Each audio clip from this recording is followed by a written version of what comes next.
Hola, ¿qué tal? Bienvenidos a The Explainer. Hoy vamos a meternos de lleno en un tema que, la verdad, ha dado muchísimo que hablar.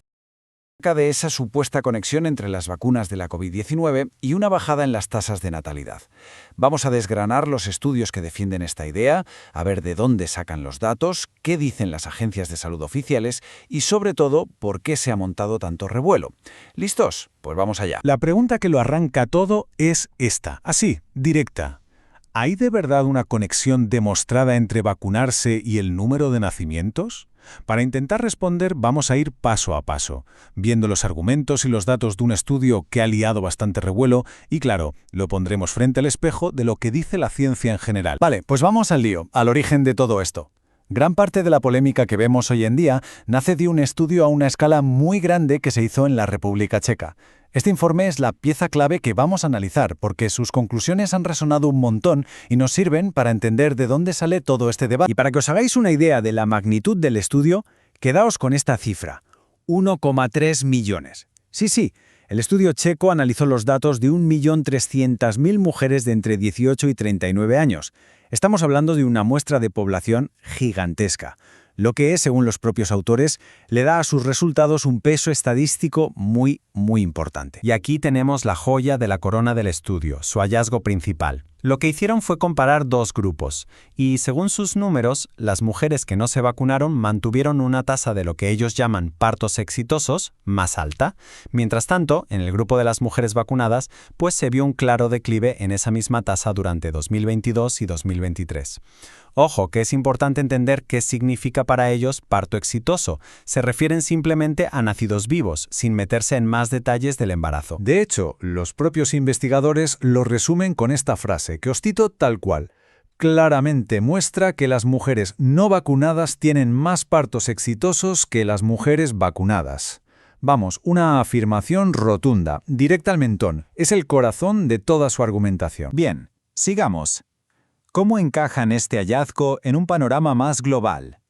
Pues la tesis que ellos defienden es que lo que han visto en la República Checa no es algo aislado, sino que en realidad forma parte de un patrón que se repite en muchos otros sitios. Esta cronología que veis es fundamental en su argumento. Lo que señalan es que, antes de 2022, las tasas de natalidad iban más o menos estables, pero que en enero de ese año, ¡zas!, se produce lo que ellos llaman una caída repentina y sincronizada en varios países. Fijan ese momento justo 9 meses después de los picos de vacunación como el punto de inflexión clave. Este gráfico intenta dibujar ese supuesto patrón. A ver, es un esquema, no son datos brutos, pero la idea que quieren transmitir es esa, que el bajón es un fenómeno compartido. De hecho, dicen que esperan ver algo parecido en el Reino Unido y en Estados Unidos. Aunque, para ser justos, otros análisis apuntan a que podría haber muchas otras causas, como la crisis económica, por ejemplo. Vale, entonces, si esa es la correlación que ellos ven, ¿cuál sería la causa? Aquí es donde la cosa se pone interesante, porque, para explicar por qué los efectos no son iguales para todo el mundo, sacan a la palestra un concepto clave, la hipótesis de la dependencia del lote. ¿Y qué es eso de la dependencia del lote? Pues es básicamente la teoría de que no todas las dosis de una vacuna son exactamente iguales, que sus efectos, tanto los buenos como los malos, podrían ser diferentes dependiendo del lote concreto en el que se fabricaron. Quienes defienden esta idea se apoyan en varias pistas que según ellos vienen de otros análisis. Hablan de estudios que ya habrían conectado lotes específicos con más efectos adversos y a partir de ahí pues especulan que algo parecido podría pasar con la fertilidad.